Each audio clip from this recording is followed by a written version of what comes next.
Just here giving the people what they need, what they want. Money? No, people don't need money. We're not that far away, folks, from eating squirrel off of a stick. Money ain't gonna mean much, you know. That's a desperate situation. Squirrel on a stick. Well, how else you gonna eat it?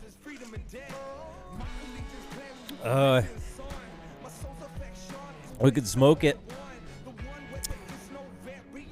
Yeah, no, you Smoked definitely squirrel? could. Little smoked squirrel. Little smoked squirrel? Yeah. I wouldn't be mad about it. No. I bet it'd be good.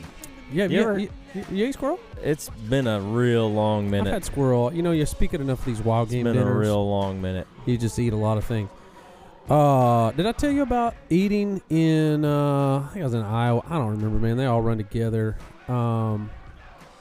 But eating the smoked Oreos. No, I don't remember that.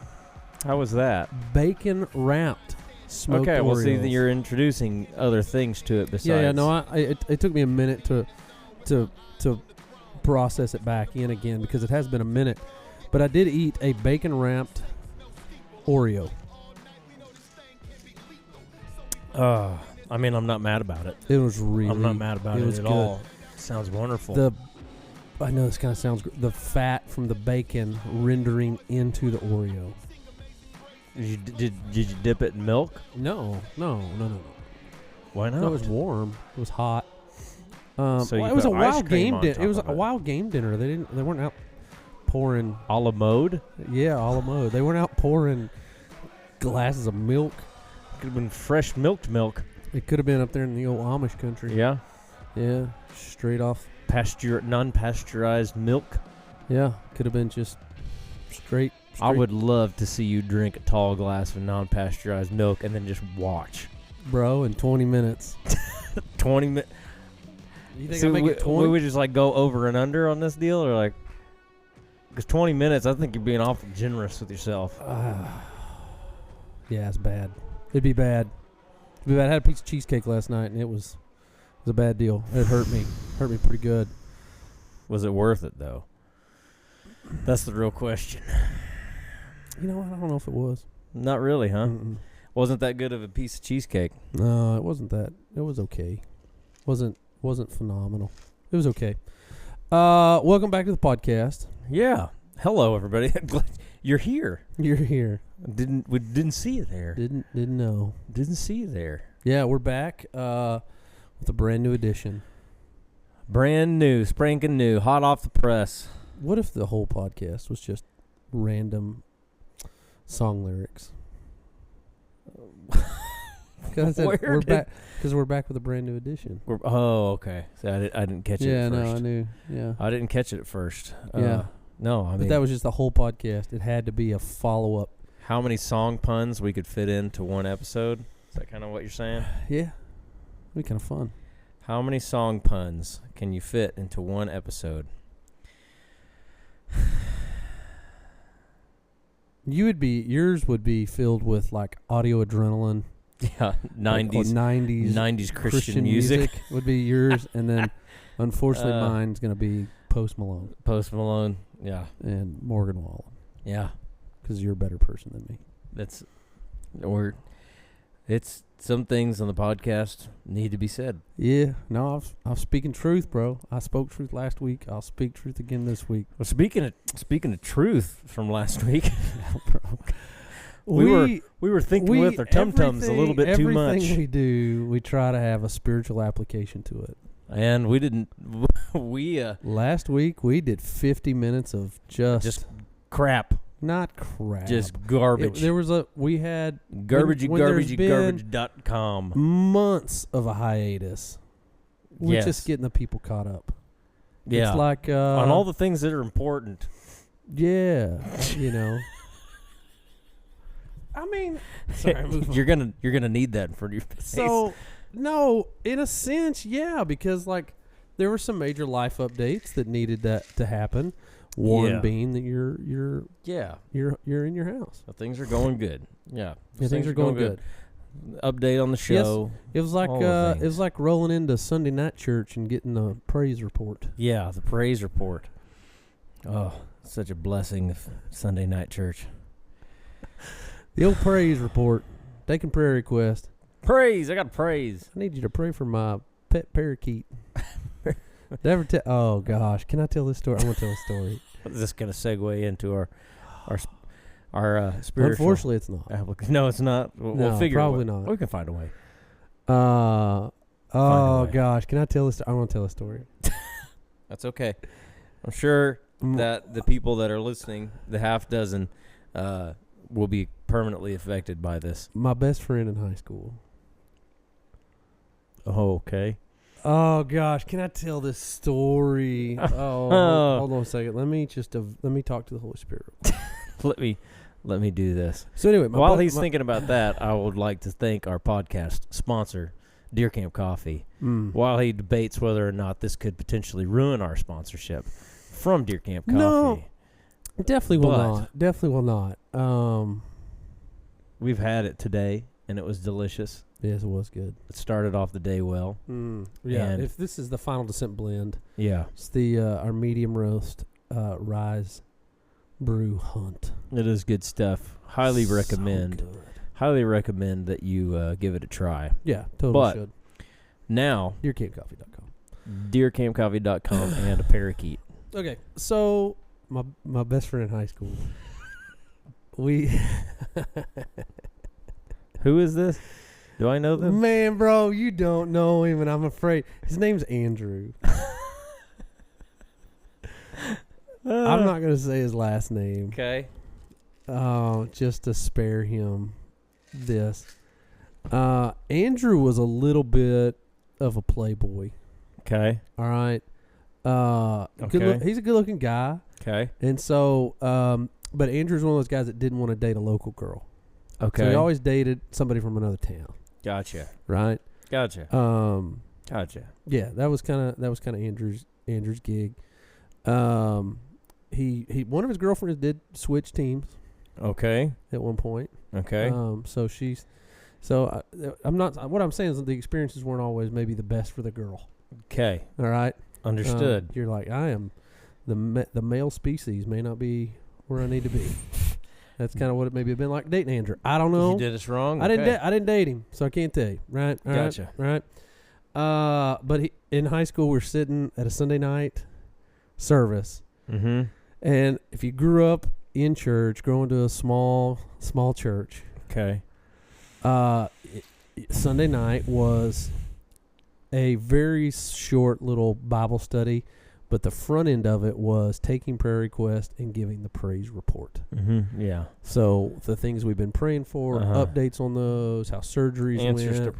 Answers to prayer. Stuff of that nature. Aunt Nina went on to be with the Lord. Yeah. We're thankful that she's able to live 93 good long years. We just had, that's kind of how the service went. Yeah.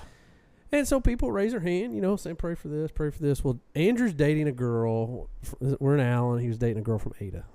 Okay. And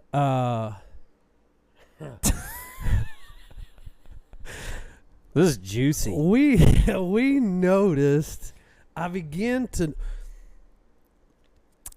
to notice that Mindy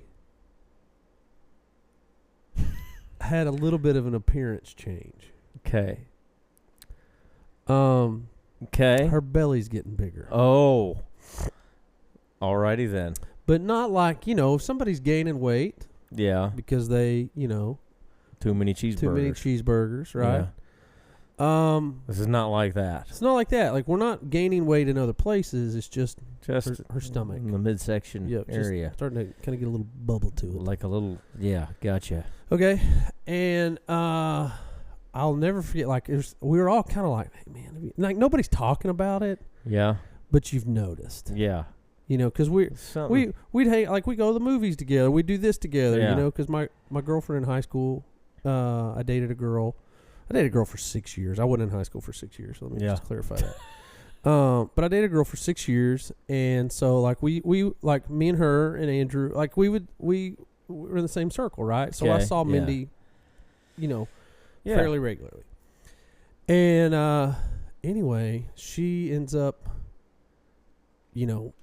she's getting this belly. Okay.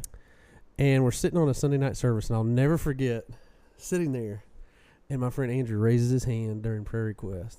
Oh, no. Raises his hand, and he says, I need you to pray for my girlfriend, Mindy.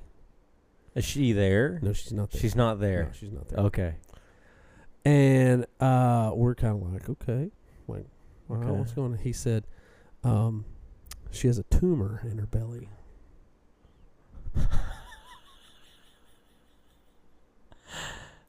No, he didn't. Oh, yeah, bro.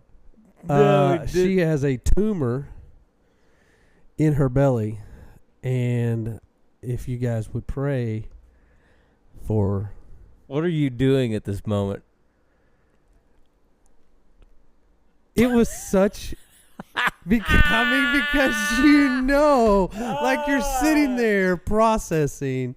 Are you trying to figure out if he's serious or not? Or Yeah, because there's no doubt. There's no doubt in your mind? Dead serious. This is the lie that has been told. Oh, boy. This is the lie that has been told to her current boyfriend. The reason that I have this little belly is because I have a tumor. And that tumor... And that tumor's got 10 called, fingers and 10 toes. That tumor is called a baby.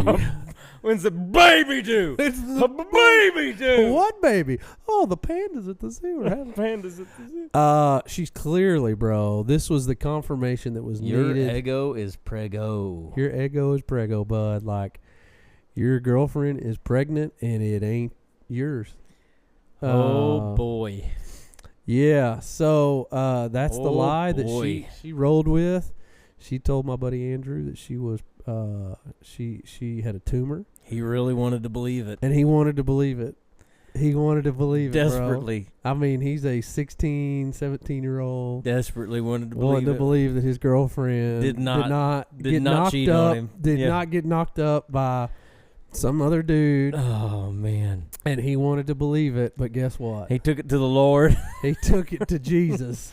And I'm happy to say that she did have a healthy baby. She had a 10 that Andrew 8 pound 6 ounce that Andrew raised as his own. I'm just kidding. He did not. He did not. No, that was once I remember the reality conversation with Andrew of being like, Andy, you don't believe that, dude. He's like, what do you mean?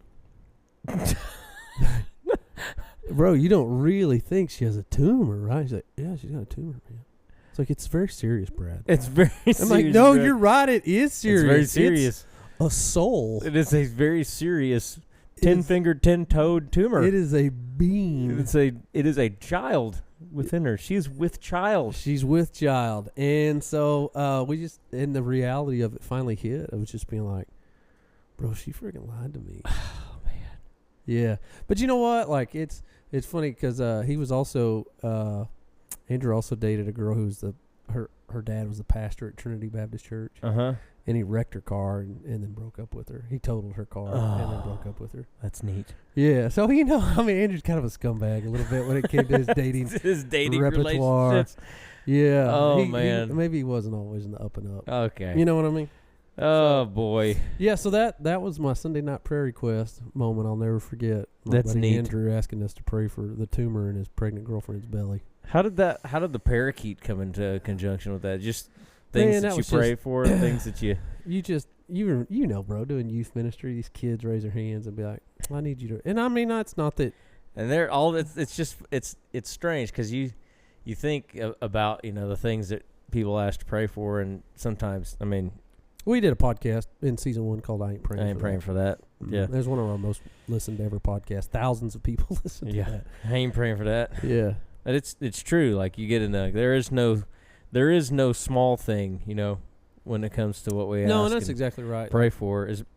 There can be things that we perceive as small things or insignificant. Oh, look at that. This segment of the podcast is brought to you by Burlington Northern Santa Fe. Toot toot. They've got like 3 or 4 emails from me that they've never responded to. They've never responded. Just not very professional. Keep holding out for it. I think it'll happen eventually. So cool, wouldn't it? It would be cool. Yeah. Cool. It would be. But you're exactly right. There are maybe things in life that we would say that's not worthy of going to the Lord about. Because I had all the time students, when I was doing youth ministry, go, would you pray for my cat? Would you pray for my, pray for this? Would you pray for that? Things that we might look at as being small. Inconsequential. Inconsequential, yeah. Yeah. Yeah. But in reality, like, I think about, my view of God has always been as a father, just because I think I grew up without a dad. Mm-hmm. And so that's just kind of like God filled that void for me, so I've always viewed God as a father. Mm. And so I think about the things that my kids ask me to do or to come to me with, like silly little minute things. Mm-hmm. But because I love them, I care. Mm-hmm. You know what I mean? Like, I care, even if it's something that's just silly and ridiculous and, something that in the grand scheme of things, it's not a big deal, but because I love them, it's important to me. And you never know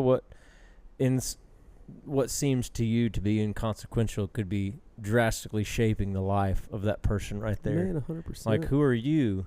Who are you to declare what God's doing in their life as something meaningless? Yeah. When it could be completely the most meaningful shifting thing in their entire life. Well, and I think that comes back too, is that remember when the the children were trying to get to Jesus, what the disciples do? Oh, they're like, they're getting the cattle prods out. Yeah, man. I was like, get these kids away from Jesus. He's got board meetings to get to. Yeah, you got more important things. There's to committee do. On committee meetings. Mm-hmm. Committee on the committees of committees. Yeah, Jesus has important things to do. He's got to meet with some of these he's got to set some of these Pharisees and Sadducees straight. He's got he's got miracles to perform. He's got dead people to raise. He's got all these important things to do.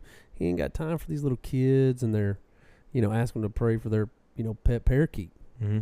And in reality, Jesus looks at him and says, like, no, you don't get to tell me what's inconsequential. Yeah. Because I'll tell you what, if you cause one of these to sin, it'd be better for him to have a millstone hung around his neck and him be thrown in the depths of the sea. Yeah. Like, you want to talk about inconsequential. Man. That's what he says about it. Okay. So preach it, bro. That's what That's comes good to. stuff. No, man, it is. And Jesus rebuked the disciples. Oh, he does. He rebukes them and says, no, you let those kids come to me. Mm-hmm. I think that's just such a beautiful thing, is that I do think sometimes, I know for me, I'm guilty of thinking that sometimes the hardships of my life are too petty to bring to the Lord, so I just don't want to even bother him with them. Mm-hmm. Bro, you got a lot more on your plate than dealing with my mm-hmm. little things, so maybe I don't. I'll handle this one. Yeah, I'll handle this one. Yeah, I'll handle this one. And maybe not even so much that I'm going to handle it. I just don't even really want to bring it and talk to God about it because I feel like it's so minor. Yeah. In the grand scheme of things, which is just not true. Like someone once told me that taking the smallest things to God is practice for when you have to take the big thing to Him. Like, there's all these little things that you think are small, they are practice for when you actually run to Him in this massive thing that happens in your life. It's like, if I'm not good at going to Him with these small things that seem insignificant, like, what am I going to do when the crap really hits the fan? Yeah, man, that's a great word. That's a great word. That's a great word, because I feel like we're really guilty as a whole of forgetting that God exists in other places besides the trenches of war and in hospital beds. Mm-hmm. Mm-hmm. Desperate situations, it's easy for people to turn to God. It's easy for people to turn to God in desperate situations. Mm-hmm. But with those everyday little things, that's the hard ones. Those are the hard ones, right? That's the most hard. Like, people have asked me about that kind of stuff with the fire, and they're like, man, like, that's the things that you said or what you did, and I look at that and go, God, yesterday it was harder for me to be gracious with my son when he's doing X, Y, and Z, when he's forgetting to shut the door, and me being gracious with him is harder for me than to praise God in the midst of my house burning down sometimes. Like, it's these little things. Remember when Hurley caught an attitude with you about airing up that basketball in the middle of something? You remember that? I remember it enough, and I remember it triggered your dadness inside of you too. Your kid taught me. I'd have done the same freaking thing if one of your kids had done it. I'd have done the same thing, copping an attitude. His son, copped an attitude. We were putting a tractor. We were doing something with a tractor, like a piece of equipment.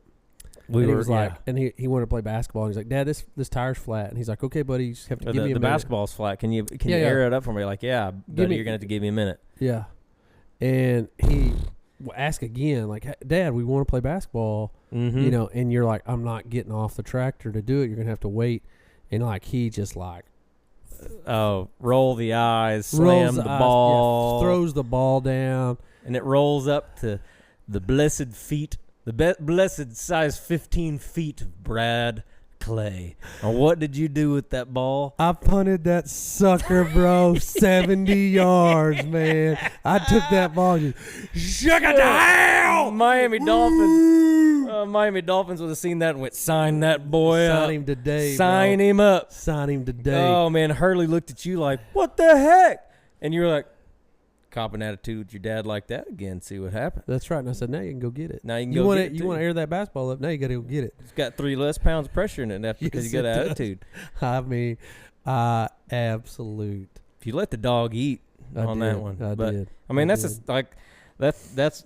it's one of those things that with him, it's so funny because we do this, like, you do the same thing. It's like those little things like that are what build up to moments where you have those big things in your life that happen that you're able to step back and go like, okay, like I will boast all the more gladly in my weakness because Christ's power is made perfect in my weakness. Like, this is a moment for me to be able to demonstrate his superiority and power, for me to get out of the way a little bit. Yeah. And that's the hardest because it's in the little things where we feel like we actually have the power to be able to pull yourself up by your bootstraps. In those big things, it's easy to go, I ain't got your house on fire. Like, I ain't got it. Yeah, I don't have it. I ain't got it. This is an easy one. This is an easy one to give to the Lord. But you stub your toe and be like, I got this one. Yeah. Little stuff, man. You're just, you don't give those things to the Lord. And I think discipline our kids or handling our kids is a great example of that. It's not an issue for me, but probably for you. I've seen your feral kid. I've seen you. You just told me about tearing his butt up in the last podcast. I talked about it. Skull grinding, curb stomping losses. Yeah, you guys. Bro, we got skull drag. We got skull drag in flag football, and I didn't handle it very good. I don't like. So that's effort and attitude are free. Effort and attitude are free, man. And here's the deal, bro. You better hate to lose more than you love to win. Oh gosh, hate to lose more than you love to win. Because here's the deal: pain and hate are better motivators than glory. Yes, they are. When it can, not spiritually speaking, that sounds really bad. We're good. Pain and hate, but pain and vengeance, and hate, not God's mind. Yeah, that's right. When it comes to the desire to win, like you hate losing more than you love to win, and I can tell you that that's the case for me. And I didn't handle it. I didn't handle. I mean, I had a moment myself. Like, I mean, what is the number one most frustrating thing for an offensive coordinator in a football game? The number one flow killing item that happens for somebody that's trying to run on offense in a football game. Well, just kids not remembering to play. To me, that's what I dealt with. Yeah, that's tough. That's tough. But the one thing that will for sure kill it every time is a fumble. Oh yeah, got to take care of the ball. Ball security. There just ain't no excuse for me. No. There ain't no excuse. Did your running back have the fumbles? Yes, Hurley had a bad case of the fumbles. Mm-hmm. So, like Hurley's our running back, and you ever watched the movie The Program? Mm-mm. Well, maybe I have.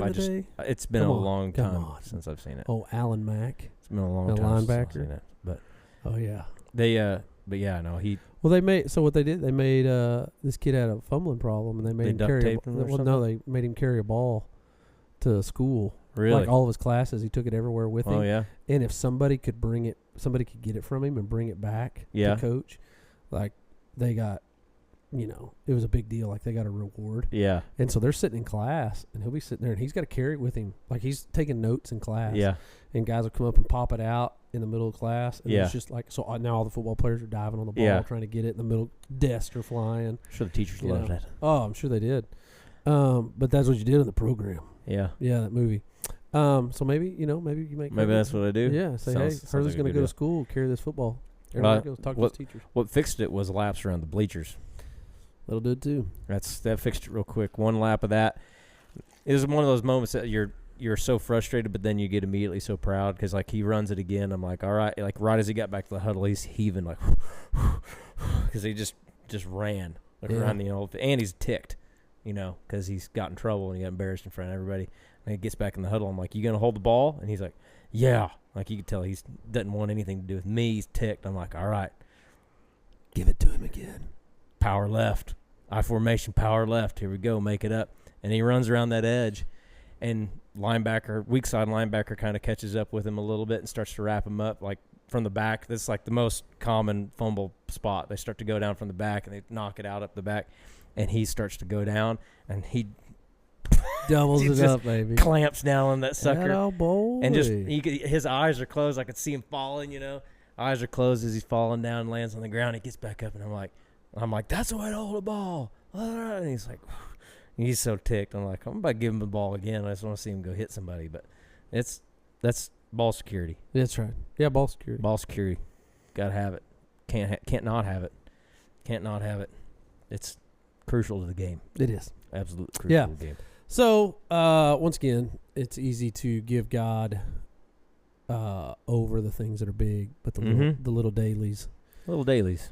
They're tough, man. And that's the reason that Jesus says, give me this day my what? Daily bread. My daily bread. Like I need what I need today. I need what I need today. Don't forget that. You know what I did need today? The butler. Butler. The butler. I'm just starting to feel normal again. Are you? Yeah. I could take a nap.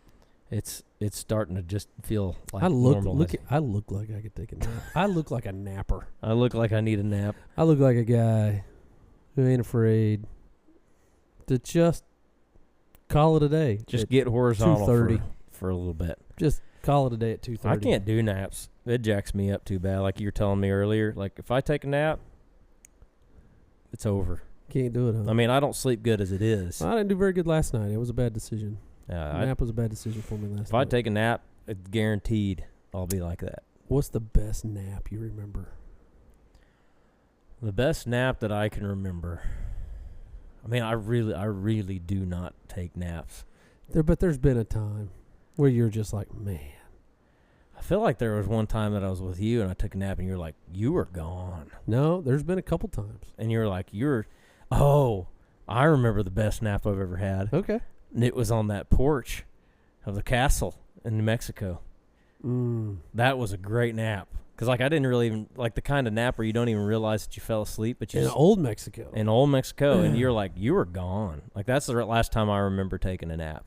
And you're like, you were gone. You were snoring. And I was like, I took a nap on Rafael Rafficado's front porch. It was a good one, too. Yeah.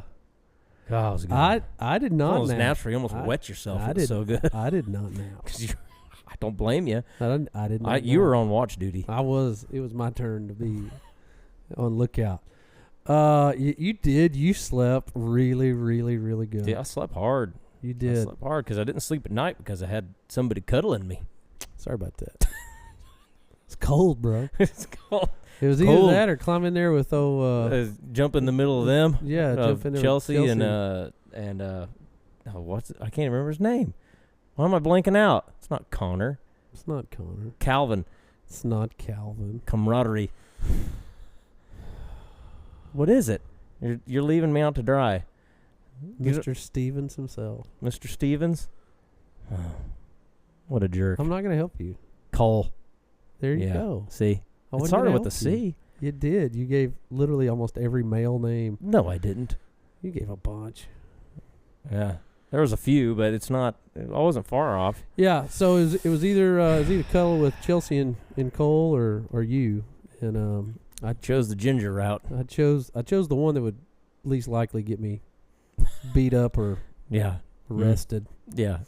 assaulted. Yeah. You know. That was a good. That nap. was a good nap. That was a good nap. That was a really good nap. The best nap I've ever taken was on an elk hunt in Colorado. As long as you're just exhausted. I was so tired. Mm-hmm. We had hiked and hiked and hiked. It was midday. Sun's popped out. You know, there's not a whole lot of elk action going on. We ate lunch. Ate some that's the best kind of a ate nap some time. MREs.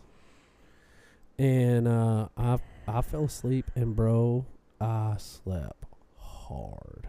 You went in. You were like three levels it deep was into Inception. You come back and forget to breathe.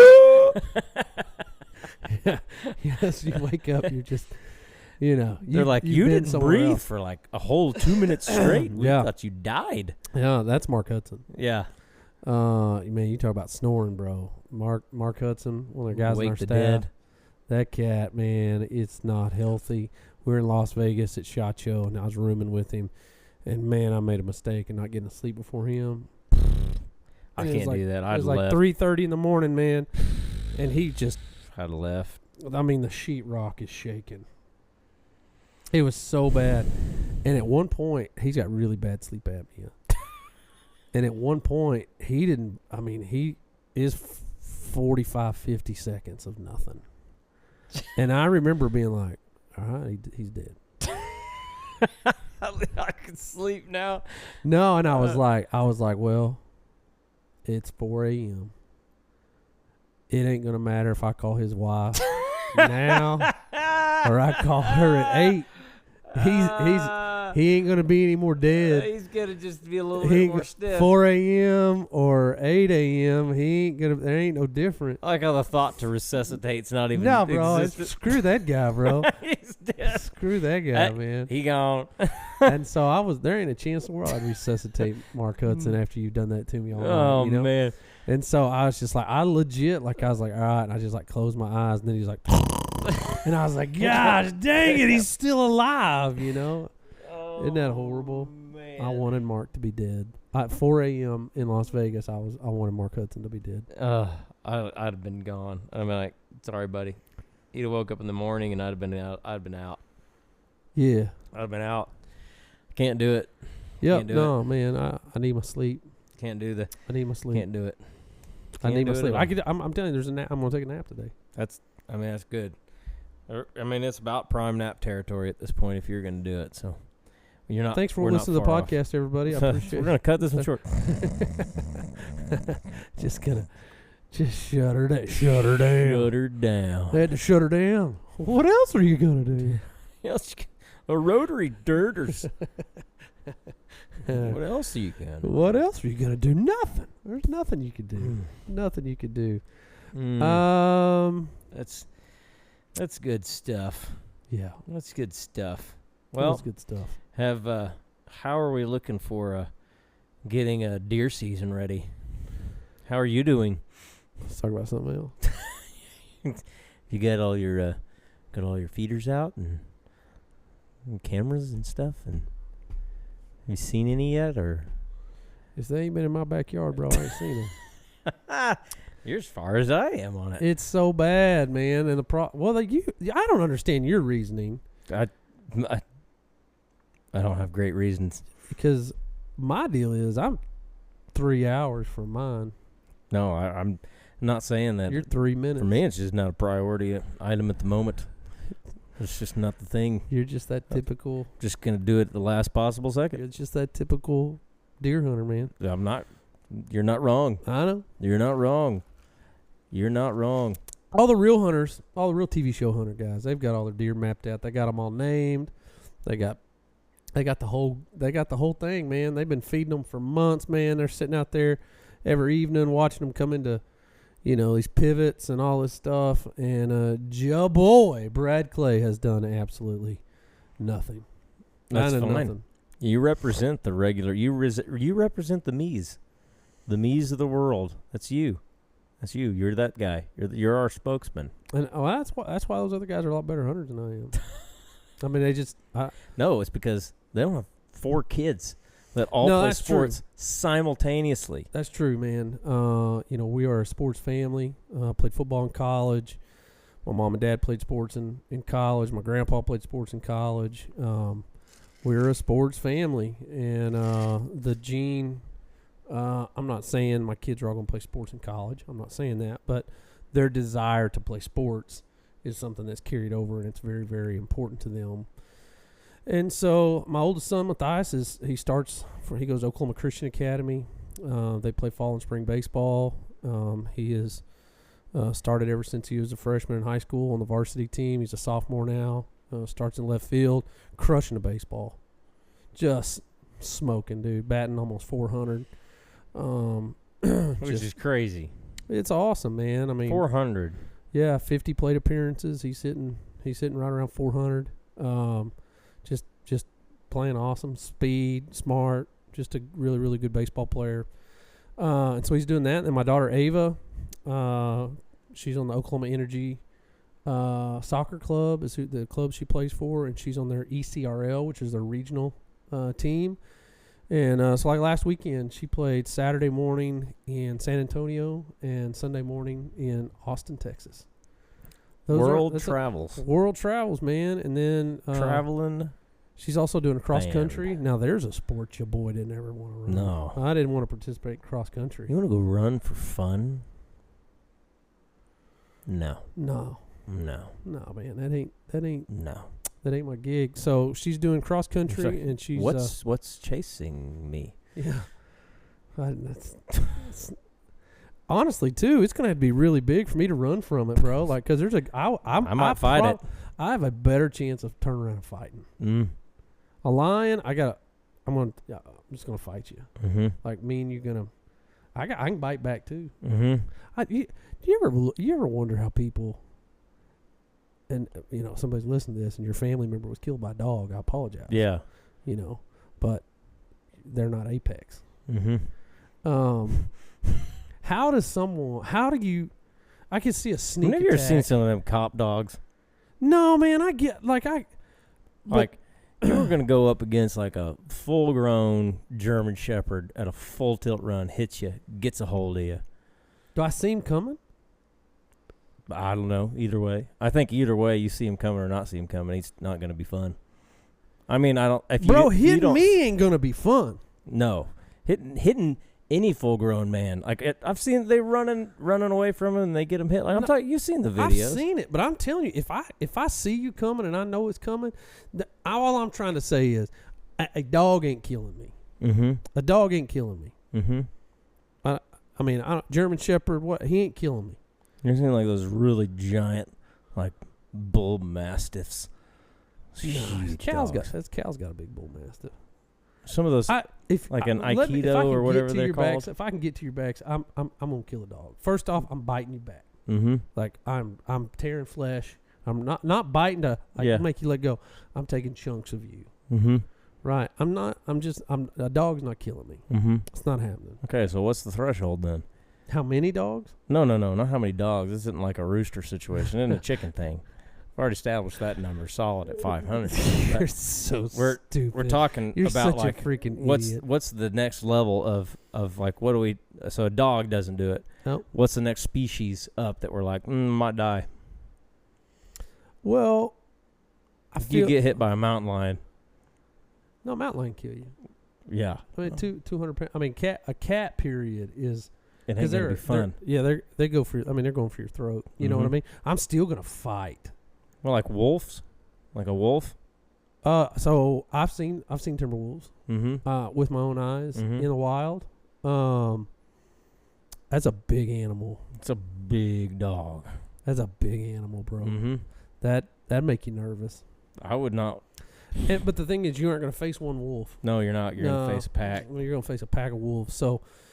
I've seen them in Wisconsin with my own eyes in the field. I've seen them. They're smart, dude. They weren't playing no games, man. They were stalking deer, and one of them came out and laid in the field. got the attention of all the deer while the other ones circle back behind them. Yeah. You know, like I was like, dude, these are apex hunters. Mm-hmm. You know what I mean? So I will say this: if you see a wolf, it's because it let it see you, Mm-hmm. and it did it probably for that reason. Mm-hmm. Like, I want your attention here because my boys are. They're gonna go. We're working you. They're gonna go jump onto your backside. Yeah, 100%. So, you know, no, wolf got me. Obviously, cattle. I mean, we've had some sketchy moments with cattle. Mm-hmm. You know, Well, I sketchy moments with cattle too. yeah, there's been some moments. You can see how that could get real out of hand real quick. It's just big, bro. They're Well, big. 2,000-pound animal. I have seen them. I did see my grandpa knock a cow out one time with a shovel. Yeah. Yeah. Smoked her. She was acting nuts. We was trying to work cows. She was acting stupid. Yeah. He grabbed a shovel. They're good at that. Smoked that sucker. She smoked her right across the side of the head, and she was unconscious. You ever seen a cow get knocked out? Oh, bro, it's just everything hit the ground. I know a 2x4 doesn't do it. We had this past year. We had a calf that was about 350. Not a big one, but it was bat crazy, and it'd run at you every time it saw you. And I stuck in the corral with it, and the only thing that was on the ground was an old 2x4, and I broke it in half on her face once, and twice, and then the third time was at a 2x4. Yeah, you didn't have a 2x4. I had a stick. Yeah, I had a stick. She kept coming. Kept coming. She went to the city. But I'll say this: there's a difference between it's about who's swinging it. Mm-hmm. You know what I mean? Aaron Judge swings it. It's probably not getting back up. No, it was not. It was not a healthy 2x4. It had been on the ground for a minute. A little dry rot. It was not. It was enough to steer her, but not enough to deter. It was more of a vessel for me to get out of the pen. Okay. So, but there's definitely experience with cattle that have been close, fun encounters. Just a big animal. It is a big animal. Probably the only. I mean, when I was in Alaska, I saw some grizz. I do not want to handle that. That's a big animal. Mm-mm. That's a big animal, man. But I didn't really have anything sketchy with them. You know, the chum salmon were spawning, and they were just eating in the river. So, like, they didn't really pay any attention to us. The only time I've been face-to-face with an animal that it tried to intimidate me was black bear in North Carolina. Oh, really? Mm-hmm. Sitting on the side of a hill, got some apples and peanuts out. I remember this story. Who would need an apple? Yeah. Who would need a peanut? Yeah. And we had some deer behind us, and so I'm looking down behind me, watching these deer, because we're sitting. I mean, we're on a cliff. Yeah. I mean, it's steep, and so behind me the deer are 40 foot. Well, in front of me the bait's only. I'm probably 10 foot above it because of the slope. And I just hear the guys running camera for me say, oh, "Bear, bear, bear, bear, bear." Mm-hmm. And I turn, and I'm eye level with him. He's coming down, and not giant, 250-pound boar. Mm-hmm. Good sized bear. It's a big bear. Yeah. Big enough bear. Big enough. Big enough. Yeah. And he's working his way down. Well, he catches my movement. Now, bears don't see well. Mm-hmm. They don't see good. They got great noses, great hearing, not great vision. And so he knew something was there, but he didn't know what it was. Mm-hmm. And so he stops. And I remember he's like staring at the tree at me. And his kind of hair's kind of all standing up. And all of a sudden he just kind of does this bluff charge where he lunges forward and he just scrapes the ground with his claws. Mm-hmm. Just like, and he like throws dirt in the air to just try to make me move. And it was at that moment I went, if he wants in this tree, I can't pick my bow up, put my release on, and draw before he's in my lap, and he's 30 yards from me right now. Like, that's crazy. If he wanted me, if he wants to have you, he will. Yeah, if he wants me, he's got me. I've had some scary moments with pigs. Yeah, I've had some moments with pigs where, they were, sketch. But I'm not afraid. I'm not afraid of pigs. I'll respect a pig, but I'm not afraid. Oh yeah, of them. They could tear you up if they want to. Me and some buddies shot some pigs, and I pulled my pistol out, and they were all at a feeder. Had two shotguns. Dumped the shotguns. Mm-hmm. Doom, doom, doom, doom, doom. and a bunch of wounded pigs run into the trees.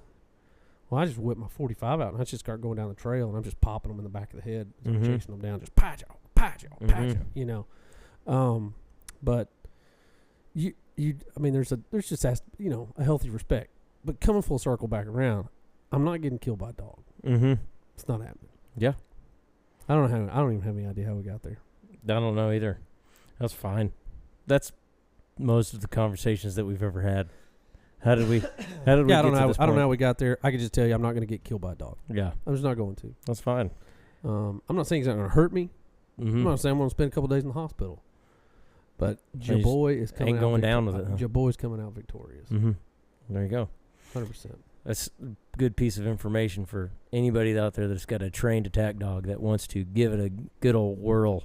You've got to Just DM me, bro. Send me a DM, bro. Bet. Come on. Send me a DM, man. Yeah. I'll give him a run. Give him a run for his money. Try him out. See how well he's trained. I mean, I'm a big dude, bro. I'm a big dude. That needs to just be a part of an episode soon. So we need to go to those canine training facilities and put on the big suit. Just go and feel it. Okay. It'd be fun. It would be fun. It would be fun. I'd love to You just love to film it. I'd love to film it. I really want to see what it's like to get hit by one. Like to feel the force of that dog coming. I mean, how fast that dog running? Now I've seen some pits. Some of them pits, when they let them pits go, like hog hunting with dogs, and seen those pits come and hit a pig. It's impressive. Yeah. It's impressive. But the pigs don't realize. I mean, some of them see it coming and face them or whatever, but, them pits get a hold of you. You're in trouble. It's like putting a vice grip on you. Yeah.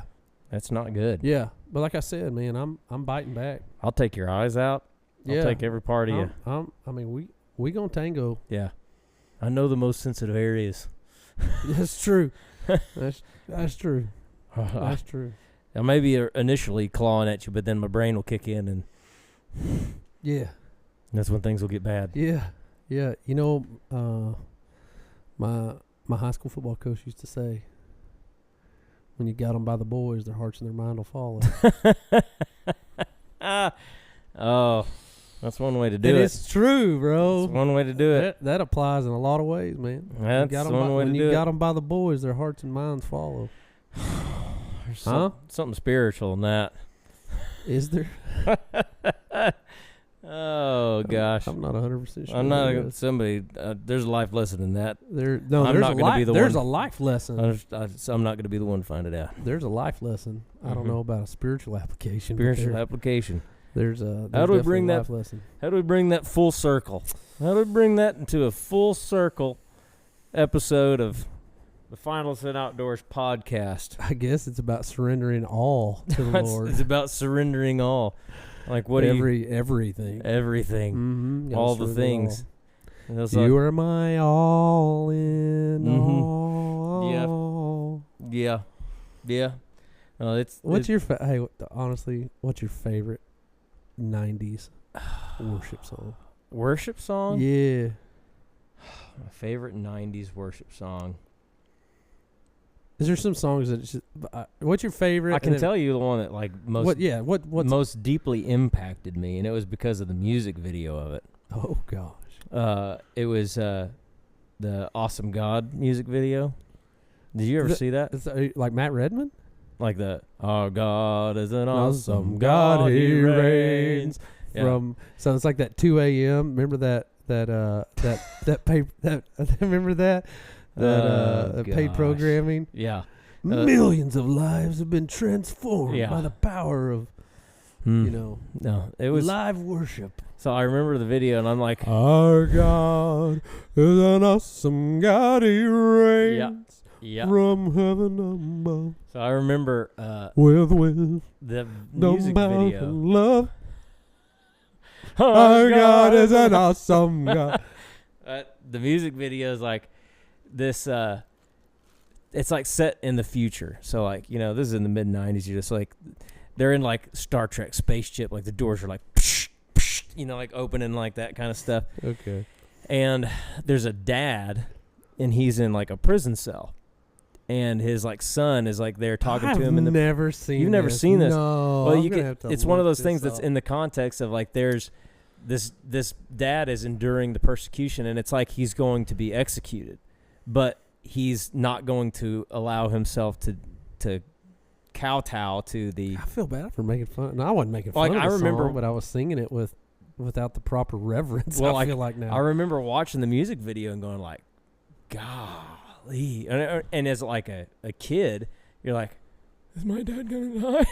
Like, that's all you're thinking about. I was like, when am I going to have My dad goes to church. Are they going to arrest him and kill him for going to church? They're going to put him on the Star Trek spaceship and kill him. So, yeah, no. I remember that song, and I still remember it to this day. Like, and it was something like the guy was like, they kept intercutting it with, like, lions. Like, so they were, like, feeding the Christians to the lions kind of thing. And I remember just being, like, watching this going, like, being just, like, terrified. Could you imagine putting a lion on a spaceship? That sounds like like a horrible idea. It's a really bad idea. It's like a really messed up Noah's Ark situation. Yeah, it is.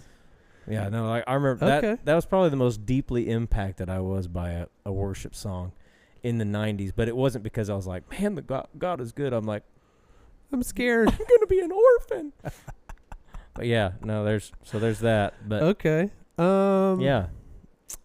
So there's a song that's kind of ruined for me because we had a guy that would sing, but he had a really bad lisp.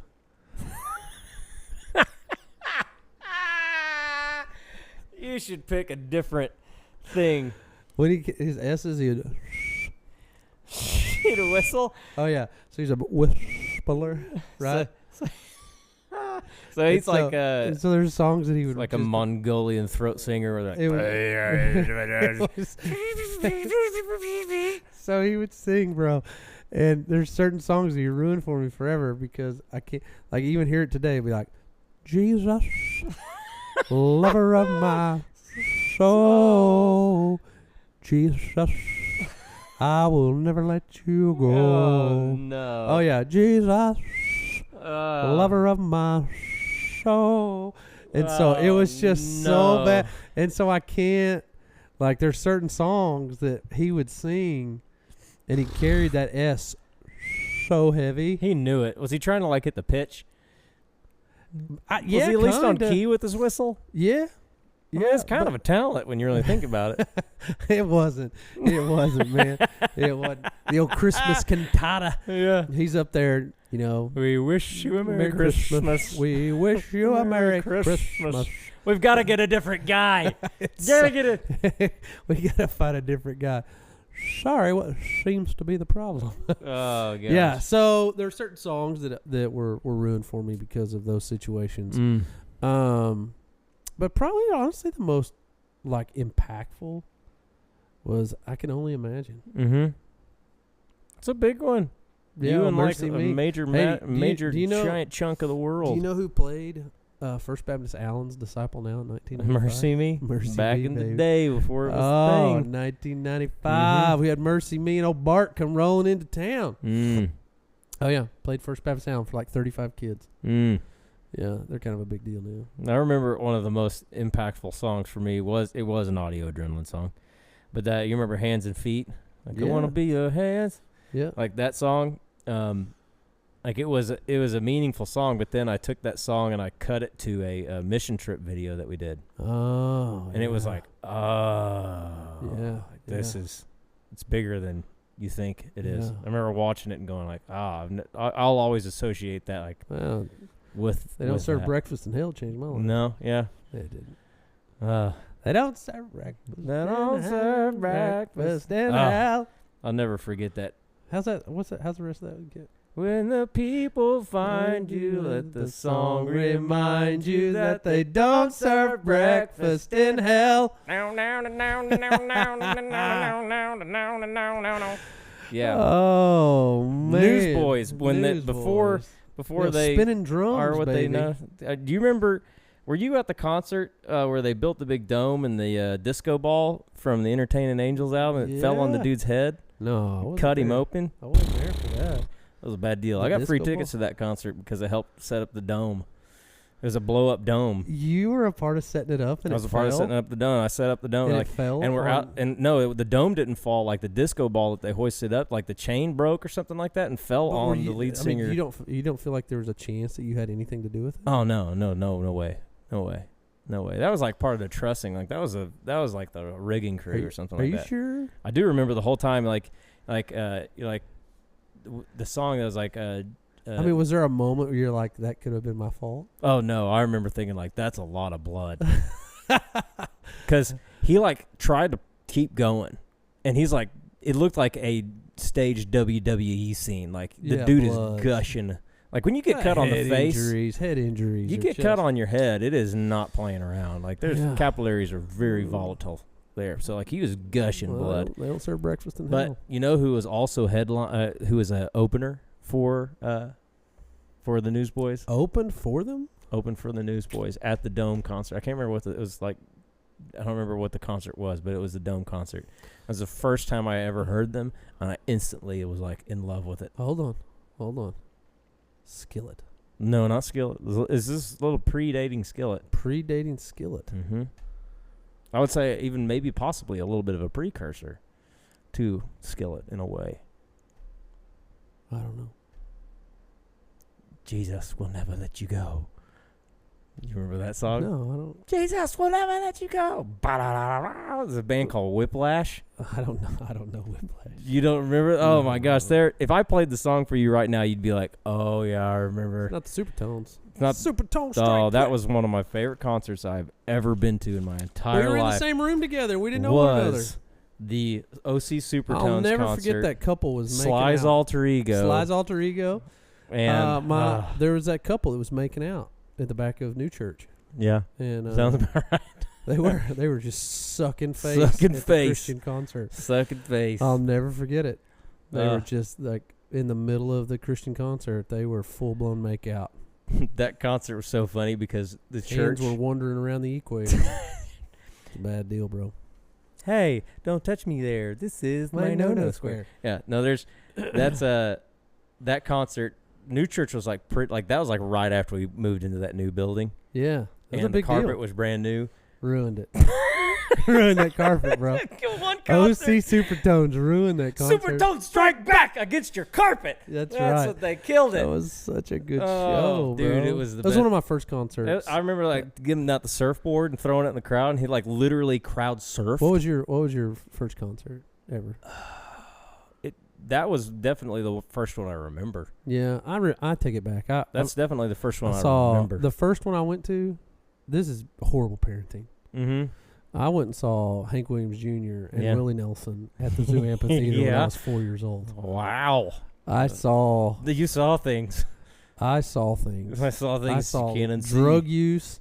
And there were women that were very happy to show themselves off to both of them on the stage. Yes. And I was 4 years old. You saw things. It was poor parenting. It was not a great move. Not a great move. And I do remember being there at 4 years old. I remember being at that concert. It's not a great career move. Yep, that was a poor decision on my parents. It's part of it. Oh, Willie Nelson. So there was that. I saw Reba McEntire in Branson with my folks. I remember going to the Vince Gill concert at the Enid Plainsman. Oh my gosh! Football field. Wow. Went and saw Vince Gill. But then the OC Supertones they're gonna be way up there as one of the first ones. I was probably 14, 15 years old. Yeah, it was one of the most fun things I remember standing literally like this close to the speakers. Because I was like, stupid. I mean, at the time, it was just amazing. Yeah. I was having the best time of my life. And now you're going, huh? Eh? What'd you say? What'd you say? Eh, Papa? Yeah. Well, good stuff. Good stuff. Adam. Good stuff. I feel like this was a good podcast today. This was enjoyable. It was enjoyable. I've enjoyed it. We had, I feel like we made up, the majority of today's conversation was actually had eternal vibes. Had eternal things. It did have eternal things. It did carry eternal weight on it. It did carry some eternal weight. So our encouragement to you today is to trust God in the little things. Yeah, and always prepare for a fight with a dog. Always prepare for two things today. Two things. Trust God with the little things and always be ready to fight a canine. You never know when that moment might come. It just don't be that statistic. Don't be that statistic. Don't be the statistic. Don't go down to a dog. You do not want to do it. No, man. Fight. You won't live down. You won't live it down. Adam, how can people find you? Find me. You can find me on the YouTubes. On the YouTubes, Hurley Films is our channel. We post on there every now and then. What's going on in our life? Updates. You've done a good job posting regularly. Done. I'm a couple weeks out right now. I got one that's in the editing hopper. It's just a big update. So okay. But yeah, you can find us on YouTube. Drop us a comment. Let us know how you're doing. Say you heard us on the podcast. Oh, that would be great. That would be super cool. Make sure you follow and subscribe to Final Descent Outdoors YouTube channel. Yeah. Also find us on all of our other socials. We're on all Twitter. The things. Twitter at FD Outdoors. All the things. Instagram at FD Outdoors, and then Final Descent Outdoors on Facebook. And go to our website, finaldescentoutdoors.com. Order a cool hat like this one. Order some Final Descent merch. I hope you enjoyed today's podcast. Appreciate our sponsors, Deer Camp Coffee, for supporting the whatever it is that we're doing here. Supporting whatever this is. I'm gonna take a nap. You pack all this up. Shut the lights off. Pack it all up. Chip. I'm out of here. I'm out. All right. It's bedtime. Well, now that Brad's leaving, I got some things I'd like to get off my chest. Some grievances. Festivus is back. Yes. Can you fade this out? Can I fade it out? Yeah. I can do that.